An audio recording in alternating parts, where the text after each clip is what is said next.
Hi everyone, it's the Crypto Daily here and welcome to my YouTube channel. The reason for making this is often I get asked a lot about how to get involved in Bitcoin and how to make money from it. Often from family, friends, people I end up having conversations with. I've even had people I haven't spoken to in a few months ask me just completely out of the blue, how did you get into Bitcoin? That's a problem that's pretty hard to answer because there's so much in the world of Bitcoin and even other cryptocurrencies, so I feel like I can't possibly just answer in a few sentences.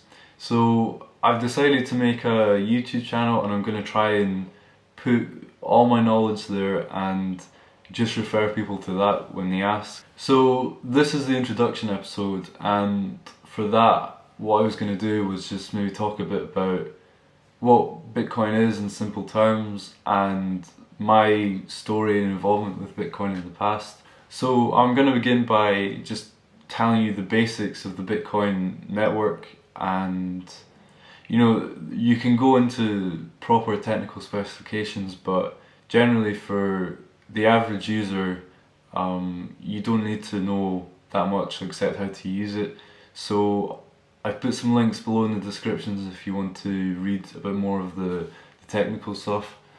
So basically, Bitcoin is a network called the blockchain, and Bitcoins are the tokens, so basically the incentive for people to participate in the network. The network specializes in transactions, so people can send information and bitcoins obviously across the network to other people.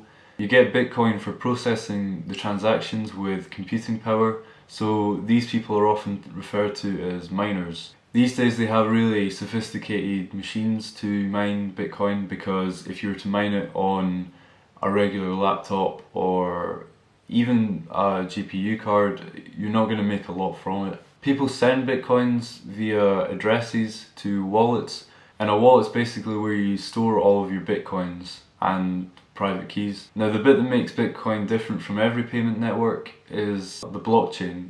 Basically everyone who owns a Bitcoin wallet stores a copy of all the transactions, so it's impossible to reverse or lie about a transaction, because when a balance is being checked it refers to everyone else's copy and looks for confirmations. So compared to other systems, it could be possible to delete transactions or alter amounts, but with Bitcoin there's a set limit of coins. For the average user there's 4 key points I think that are pretty important. The first is control over your own money. In a bank you don't own any of your money, they hold it in vaults, or a lot of money is actually just digits and numbers. So this can be pretty handy for times where there's a political crisis and banks have frozen withdrawals. You'd be stuck without money, but if you held Bitcoin you'd be able to send money and spend money as you needed to. It's also pretty good for saving. I used to put £400–500 of my salary into Bitcoin every month, and it was quite a good way to save because it's not as easy to spend, so I'd have to transfer it over to maybe somewhere like Local Bitcoins and sell the money back into my bank account.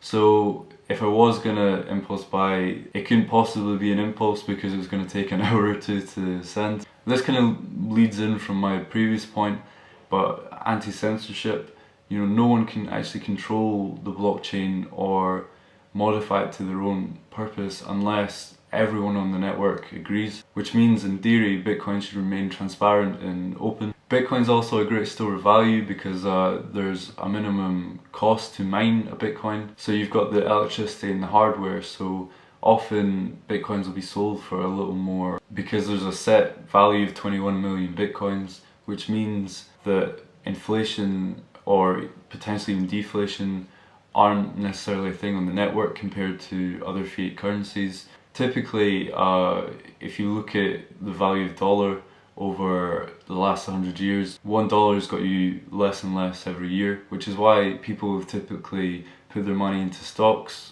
in the past, so that the money stays the initial value that you had when you put the money in. Also, it's good for worldwide transactions. I recently had to do a BACS payment, which is like a European bank transfer payment, and it cost me £30 plus the money I was actually sending to do. With Bitcoin you can send potentially millions of pounds for £1 or £2 in transaction fees, which makes it great for international payments where typically you maybe have to wait 2 or 3 days, and it can be sent and spendable within about an hour. So that's just an insight into Bitcoin and why it might be handy to have some. You know, you might not want to be putting thousands of pounds in, but even just to have £500 of Bitcoin could be very handy one day if you want to spend it or save up money, or you know, the value might even increase. So now I'm going to talk a bit about how I ended up here and why I'm here and why I got involved in Bitcoin in the first place. So I actually heard of Bitcoin about 5 years ago, but I was kind of deterred from entering it because people said that mining was not very profitable anymore and that the hardware was very expensive. But I heard of Dogecoin, which is still around today and doing pretty well for itself. That launched about 4 or 5 years ago now, and I decided to try and mine Dogecoins. For some reason I couldn't get it set up, but I managed to mine another coin called Max Coin. That was owned by Max Kaiser, he's like a news presenter on RT, I think. It was like his currency to experiment with, and I managed to mine about 8 Max Coins, which at the time was 0.0025 of a Bitcoin, which was a tiny amount, especially because Bitcoin at the time was about $400 and on its way down from the $1,000 bull run. I then found an exchange called Blue Trade, which I sold them on for Bitcoin, and from there I kind of got into trading. I was awful at it, and also Blue Trade was a very low volume exchange. I was often trading for pennies of profit until one day I got really lucky with an arbitrage deal, which is basically where you can buy one thing for cheaper elsewhere and then sell it somewhere else for more. Someone sold me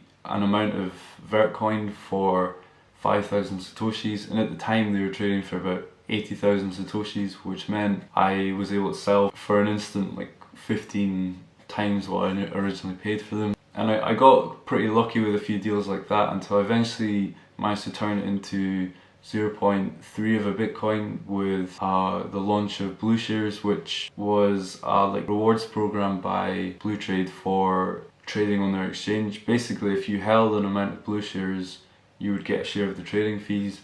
But I managed to buy in really low and sell them really high at the time, which made like an incredible return. From there, it was my goal to make one whole Bitcoin from basically nothing.